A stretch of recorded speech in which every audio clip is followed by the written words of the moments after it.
Hello friends, welcome to Jenny cooks. Friends, இன்றைக்கி சைவ சுக்கா எப்படி பண்ணுறதுன்னு பார்க்கலாம். இது வெறும் சாப்பாட்டில் போட்டு பிசைஞ்சு சாப்பிட்றதுக்கும் ரொம்ப அருமையாக இருக்கும். அதே மாதிரி நீங்கள் சாம்பார் சாதம், ரசம் சாதம் இதுக்கெலாம் தொட்டுக்கிட்டால் கூட ரொம்ப அருமையாக இருக்கும். மிஸ் பண்ணாமல் வீடியோ பார்க்குறவங்க கண்டிப்பாக இந்த பலாக்காயோ அல்லது ப்ரெட் ஃப்ரூட்டோ கிடைச்சதுன்னா இதே மெத்தடில் ட்ரை பண்ணி பாருங்கள். ரொம்ப சத்தானது. அது பலாக்காயிலையும் வச்சு செய்யலாம். நான் இன்றைக்கி ப்ரெட் ஃப்ரூட் வச்சு தான் செய்ய போகிறேன். இதுவும் கிடைக்கும், கடைகளில் சந்தைகள்லாம் கிடைக்கும். விலையும் ரொம்ப கம்மி தான். நான் இன்றைக்கி 2 பலாக்காய், அதாவது ப்ரெட் ஃப்ரூட் தான் நான் எடுத்துருக்கிறேன். பலாக்காயினே நான் சொல்கிறேன், 2 எடுத்துருக்கிறேன். இது பால் வருங்க, அதனால் நல்லா பிஞ்சு காயாக இப்படி கடையில் கிடைக்கும்.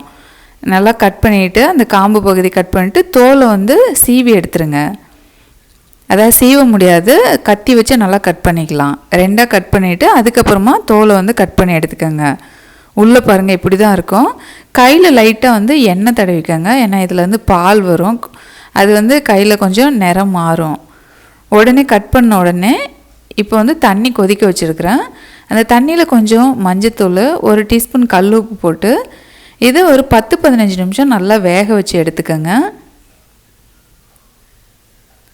நல்லா வெந்ததுனா தான் கொஞ்சம் நல்லா சாஃப்டாக இருக்கும். அப்படியே அந்த கறி மாதிரியே இருக்கும் சாப்பிட்றதுக்கு. கண்டிப்பாக வேக வச்சுக்கோங்க. வேக வச்சு தண்ணி வடிகட்டி தான் நம்ம செய்ய போகிறோம். தண்ணி வடிகட்டினா சத்துலாம் போயிடும்னு நினச்சிக்காதீங்க. அப்படிலாம் இல்லை, சத்துலாம் கண்டிப்பாக இருக்கும். நல்லா ஒரு 15 நிமிஷம் வேக வச்சதுக்கப்புறமா தண்ணி வடிகட்டி எடுத்து வச்சுக்கோங்க. இப்போது இந்த சைவ சுக்கா நம்ம ரெடி பண்ணுறதுக்கு மசாலா, நம்ம மட்டன் சிக்கனுக்கெலாம் நம்ம வறுக்கிறதுக்கு இந்த பொடி அரைப்போம்ல, அதாவது மிளகு, சீரகம், சோம்பு, கருவேப்பிலை இதெல்லாம் போட்டு வறுத்து பொடி பண்ணி வச்சுக்கோங்க. கொஞ்சம் நிறையாவே சரிசமமாக எல்லாம் எடுத்துக்கோங்க. மிளகு, சீரகம், சோம்பு, கருவேப்பிலை, அவ்வளோதான். இப்போது ஒரு பாத்திரத்தில் கொஞ்சம் ஆயில் சூடு பண்ணிவிட்டு ஒரு பட்டை, கிராம்பு, ஏலக்காய் ஒன்று மட்டும் சேர்த்துக்கோங்க. 2 பெரிய வெங்காயம் சேர்த்துக்கோங்க. 2 பச்சை மிளகாய் இது கூட சேர்த்துக்கோங்க. இது நல்லா வதக்கணும். அப்புறம் ஒரு சின்ன துண்டு இஞ்சி, ஒரு 2-3 பல் பூண்டு நல்லா இடித்து சேர்த்துருக்குறேன்.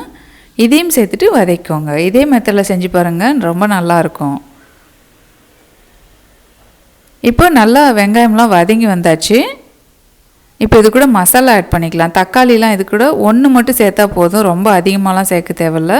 ஏன்னா லைட்டாக புளிப்பு தன்மை மாதிரி வரும். நீங்கள் தக்காளி சேர்க்காமல் இருந்தால் கூட பரவாயில்ல. நான் 1 தக்காளி சேர்த்துருக்குறேன். தக்காளி வதங்கினோடனே 1 டீஸ்பூன் மிளகாத்தூள், ஒரு 1.5 டீஸ்பூன் கொத்தமல்லி தூள், நம்ம அரைச்சி வச்சோம்ல சீரகம், மிளகு, சோம்பு, அது 1 டீஸ்பூன் அளவுக்கு நம்ம சேர்த்துக்கணும். இப்போ எல்லாம் நல்லா வதக்கி எடுத்தாச்சு.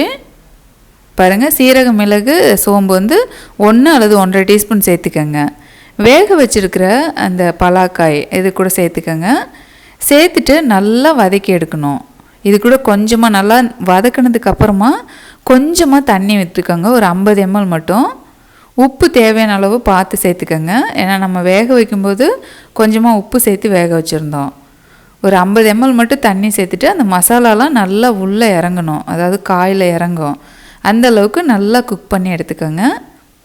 தண்ணிலாம் நல்லா வற்றிட்டு நல்லா எண்ணெய் பிரிஞ்சு ட்ரையாக வர அளவுக்கு நம்ம வதக்கி எடுக்கணும்.